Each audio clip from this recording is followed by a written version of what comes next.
Hey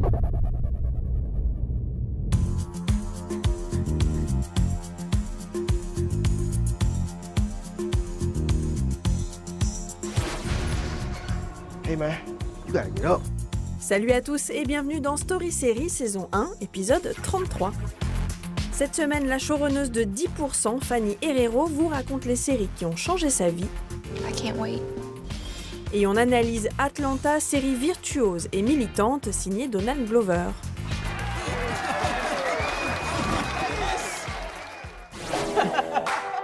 Affichant un calme olympien et des sourires candides, Fanny Herrero cache parfaitement le poids qui pèse sur ses épaules.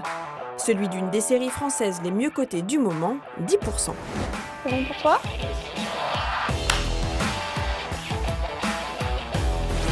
Comédienne avant de s'orienter vers le métier de scénariste, Fanny Herrero est une amoureuse d'écriture et de personnages.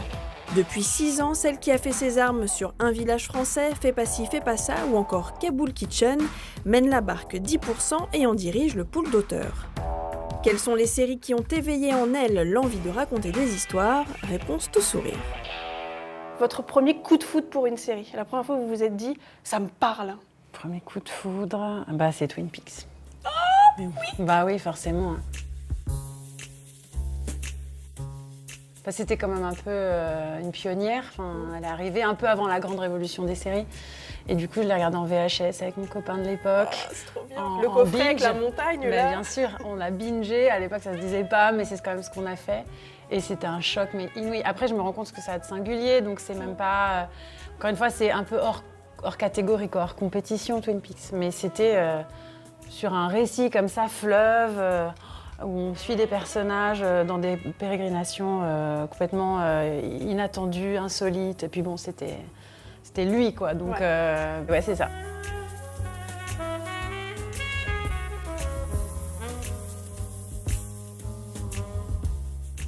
J'ai grandi dans le sud de la France, dans un grand jardin. J'ai cette enfance pas du tout à l'intérieur, où du coup on regarde beaucoup la télévision. Donc j'ai pas du tout eu une adolescence baignée par Friends, ou j'ai pas connu les sitcoms. Si, un peu 90210 que je regardais quand j'étais en prépa, c'était mon plaisir régressif, plaisir honteux, mais j'adorais. Ah, peut-être c'était ça le premier coup de cœur. Avant Twin Peaks, c'est moins classe, tout de suite, mais la c'est vérité. plus sincère. C'était les deux, en fait. Bon, c'était un vrai succès, c'est pas comme si c'était super honteux. C'était quand même bien fait, quoi. Pour le côté ultra sentimental, très sur un peu du soap que je connaissais pas du tout de mon adolescence, que j'ai découvert. Et peut-être 24 heures chrono, qui est pas non plus une série par ailleurs que j'adore, qui est une série conservatrice et tout ça, mais qui a ouvert une brèche sur l'addiction, en fait. C'était dingue, c'était vraiment un shoot de drogue, en fait. Ça, aucune série n'arrivait à la cheville de ça. Je connaissais pas ça, ni au cinéma, ni nulle part, d'avoir cette impression d'arrêter un épisode et d'avoir envie de crier pour que ça continue. Et donc ça, c'était très, très nouveau, quoi. C'est vrai qu'il y a eu une espèce d'époque à un moment, il y a eu même Six Feet Under, on a l'impression qu'il y avait un groupement d'excellentes séries qui ont créé une sorte de terreau un peu pour les séries d'après. En fait, moi, j'ai l'impression d'avoir perdu ce côté... découverte, les yeux écarquillés, la mâchoire tombante, parce que c'était un genre nouveau, un récit nouveau, un rapport tellement différent au personnage, au rythme aussi de narration. Cet émerveillement-là, je ne l'ai plus jamais retrouvé, mais c'est normal aussi, c'était un âge, c'était une période, et c'était une vraie révolution. Est-ce que vous avez l'impression aujourd'hui, quand vous travaillez, qu'il y a certaines de ces séries de l'époque dont vous avez gardé quelque chose d'assez solide pour que ça vous serve dans votre écriture, dans la gestion du rythme, de la création des personnages, de l'empathie, des choses comme ça? Celles qui m'ont marqué intimement, marqué dans mon cœur, c'est des séries qui sont beaucoup plus drama ou un peu comédie. Six Feet Under, À la Maison Blanche, Sex and the City et Friday Night Lights. C'est des séries où il y a un rapport d'empathie extrêmement fort aux personnages, des séries qui mettent les personnages au cœur, qui ne repose pas sur des péripéties folles, en fait, pas sur des cliffhangers, c'est pas ça qui m'intéresse, ça repose sur des cliffs émotionnels, en fait. Ouais. Et je crois que ça, c'est ce qui m'a vraiment marqué et fondé en tant qu'auteur. Mais peut-être aussi parce que je crois que c'est ce qu'il y a de plus difficile à faire. You know what, you're really upset. Maybe you shouldn't be drinking. Are you fucking kidding me? This glass of champagne is the only thing in my universe right now. No, you have me. You don't really fucking want me. Not that I blame you. Who would? I do. Well, then you're a very disturbed person. Maybe. Don't be nice to me. What do you want me to do? You want me to hit you? Yes. Yeah? That would feel fucking fantastic. C'est pas le plus dur d'inventer de l'action et de créer des twists. Le plus difficile, c'est de s'attacher à des petites choses vraies qui vont raconter le cœur d'une personne ou le cœur d'une relation ou même un sujet humain en fait. Et ça, Six Feet Under le faisait incroyablement bien. Réussir à tenir 6 saisons sur les relations entre cette famille ou Friday Night Lights aussi, pour moi, c'est absolument brillantissime, quoi. Réussir à nous faire aimer tous ces gens alors que cette espèce de redneck chrétien du sud des États-Unis et pourtant d'être à chaque pas, à chaque minute avec eux dans leurs chaussures et éprouver ce qu'ils éprouvent et avoir envie de savoir ce qui va leur arriver, de les aimer comme nos frères, nos enfants. Finalement, il ne se passe pas énormément de choses dans une saison de Friday Night Lights. Et pourtant, à chaque seconde, on est avec Matt Saracen et sa grand-mère et avec Tyra. Et est-ce qu'elle va réussir à faire sa dissertation? Mais c'est vrai. Il se passe quelque chose. Mais c'est fou. Juste Tyra et sa lettre de motivation pour entrer à l'université, ils font un épisode dessus. C'est tellement beau. C'est un coming of age de Tyra. Ce personnage, je l'adore absolument. Cette grande, tellement belle fille et qui s'aime si peu dans le fond. C'est tellement beau. I want to grow up to be generous and big-hearted, the way that people have been with me. I want an interesting and surprising life. It's not that I think I'm going to get all these things. I just want the possibility of getting them. College represents possibility. The possibility that things are going to change. I can't wait. Est-ce que vous vous êtes dit à un moment, j'espère que les gens vont ressentir ce que j'ai ressenti devant Six Feet Under Je me dis jamais ça et c'est trop des modèles trop forts, trop indépassables. J'ai l'impression que je leur arriverai jamais à la cheville. Donc j'y pense pas. Et puis j'ai quand même assez conscience de la spécificité de 10%, justement, avec ces intriguesques qui sont très structurantes, qui donnent une impression un peu bouclée comme ça à chaque épisode, même si en vrai, il y a beaucoup de feuilletonnants sur les personnages récurrents. Mais oui, après, ça me fait super plaisir quand on me dit au début, on est venu par curiosité pour voir les stars, et puis on est resté pour les agents. Ouais. Quand on me dit ça, et c'est ce que vous me dites aussi, j'ai l'impression de quelque chose de réussi, quoi. Je me dis, tant mieux, parce que c'est tellement important pour moi, ça, le sentiment de vérité, de justesse qui fait qu'on va s'attacher à un personnage, que si ça, c'est réussi dans la série que j'ai portée pendant ces 6 années... c'est une grande satisfaction, quoi. Après, je suis quelqu'un qui doute tellement, qui suis tellement en fait, dans une espèce de souffrance quand je travaille, que ces moments-là, ces retours-là, ça fait ma journée, quoi. Merci beaucoup. Avec plaisir.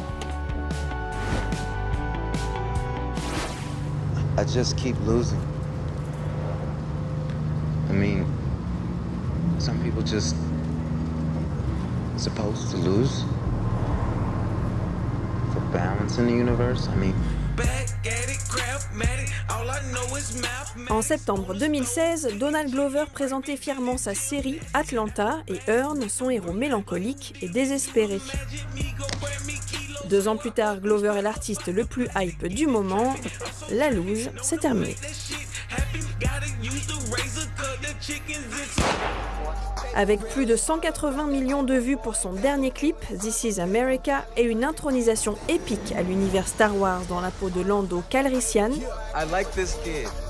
Donald Glover est passé du statut d'artiste underground à celui de figure incontournable en quelques mois.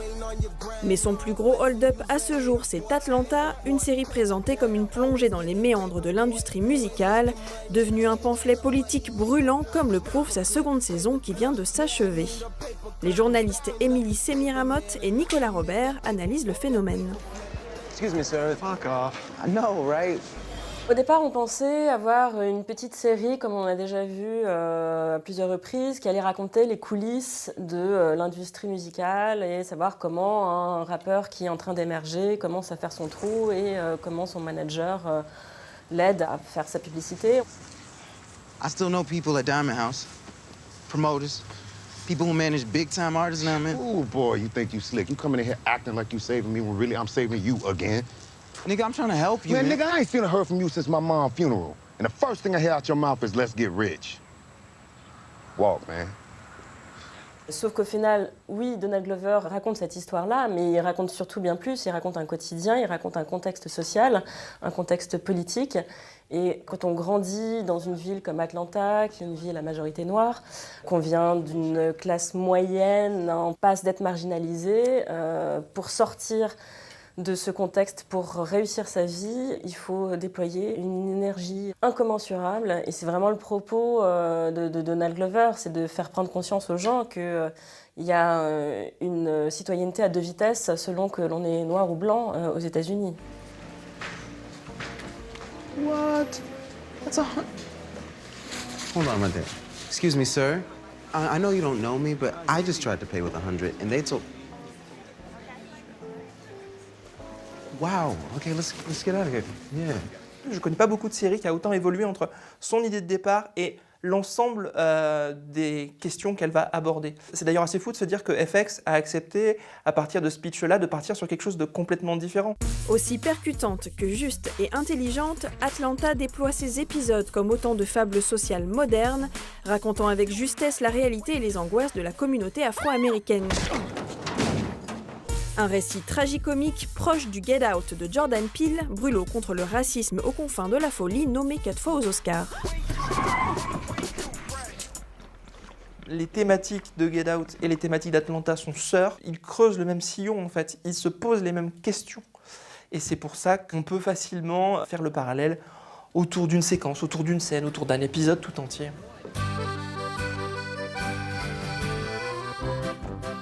Je pense à l'épisode Helen où Earn et sa petite amie vont dans une soirée, une espèce de Oktoberfest. Ouais. You look so good. Oh. You look great. I'm sorry. Elle croit que c'est un blanc avec une blackface. C'est à la fois hyper fort, hyper violent et hyper drôle. Where's that mask you were talking about? It's in the script. Et arriver finalement à avoir cette espèce de commentaire social, sans jamais oublier qu'on est quand même dans une série où l'humour n'est jamais loin, où le divertissement est permanent, c'est quand même super fort. And I don't know about the rest of you, but I'm ready to hoots coots. Dans cette saison 2, on s'attache peut-être un peu plus à la question de la santé mentale, pas de manière très évidente. Je trouve que c'est quelque chose qui est peint un petit peu en arrière-plan. Earn, il est clairement en dépression.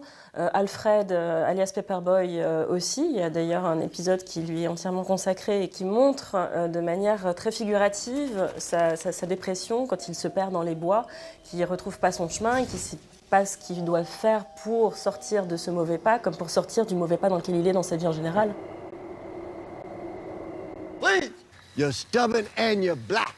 I'm serious, man. Leave me the fuck alone! Boy, you is just like your mama. What? What's the matter? You looking all crazy? Il fait plus ou moins référence à des études ethnopsychiatriques qui ont été menées déjà depuis quelque temps, qui disent que les personnes afro-américaines sont plus souvent atteintes de troubles psychologiques ou de dépression que les personnes blanches aux États-Unis. C'est pas la priorité dans son propos, mais c'est quelque chose qui montre aussi. Avec Atlanta, Donald Glover éveille les consciences et bouscule les règles, y compris celles de la construction même d'une série. Entre les intrigues abandonnées avant leur conclusion, les épisodes à la trame indépendante et les séquences surréalistes, il a cassé les codes pour créer une œuvre unique en son genre. On va casser les codes, mais on n'oublie jamais quelles sont les intentions. C'est-à-dire qu'une bonne histoire, elle est portée par une structure dramaturgique, mais elle est aussi portée par ce que tu as envie d'exprimer, ce que tu as envie de faire générer en termes d'émotions, en termes d'idées. C'est pas casser pour casser, c'est pas faire du coup de coude, genre « Hey, t'as vu, je fais un clin d'œil à machin ». Non, c'est toujours « Ok, qu'est-ce que c'est qu'être aujourd'hui un jeune noir aux États-Unis » That guy ever say nigger around you? Yeah, right. I'd break my foot in his ass. Ça se rapproche pour moi du documentaire parce que on vous raconte que ce dont la caméra est témoin. Le fait qu'on n'ait pas un narrateur omniscient, Ça crédibilise encore plus le récit, alors que le récit est parfois fou et ubuesque et surréaliste. Et c'est, je trouve, une manière de nous ancrer un peu plus dans leur univers. I love this song. Atlanta, c'est vraiment une série qui est visuellement très forte. Il y a Hiro Murai, donc, qui est le réalisateur principal de la série, qui vient de l'univers musical, qui a imposé donc, son style visuel. Dès le premier épisode, on voit tout de suite qu'il rompt avec les codes un peu plus traditionnels de la dramédie indé, où il y a cette altercation entre Paperboy et un autre type sur un parking d'une station-service. Et la scène est filmée en plongée, en s'éloignant par un travelling arrière. Il y a des cadrages qui sont vraiment hyper léchés. Il y a un joli travail sur la lumière aussi. Il y a des compositions dans le cadre qui sont clairement cinématographiques. En racontant sa communauté, sa ville et ses racines avec empathie et humour, Donald Glover est parvenu à créer une histoire universelle et politique remarquable. C'est la boîte de chocolat de Forrest Gump. Tu te poses devant un épisode et tu sais pas du tout où tu vas aller. Mais à chaque fois, tu vas être touché par un personnage, touché par une séquence, touché par une situation. Fuck you. Et on n'oubliera jamais que l'humour fait partie du dispositif. Un peu comme disait Marker, c'est la politesse du désespoir, quoi. Et pour le coup, est-ce qu'Atlanta n'est pas la meilleure œuvre actuellement pour exprimer ça ? Je pense que si. La 3e saison d'Atlanta n'a pas encore été annoncée, mais nous, on l'attend de pied ferme. You good? Yeah, I'm good. I catch you. Peace, man. Peace. Story Série, c'est terminé. La semaine prochaine, événement, nous avons rendez-vous avec Bruce Miller, le créateur de la série aux 2 Golden Globes et aux 8 Emmy Awards, The Handmaid's Tale. Ça valait bien une émission spéciale. Allez, à la semaine prochaine. My name is June Osborne. I am free.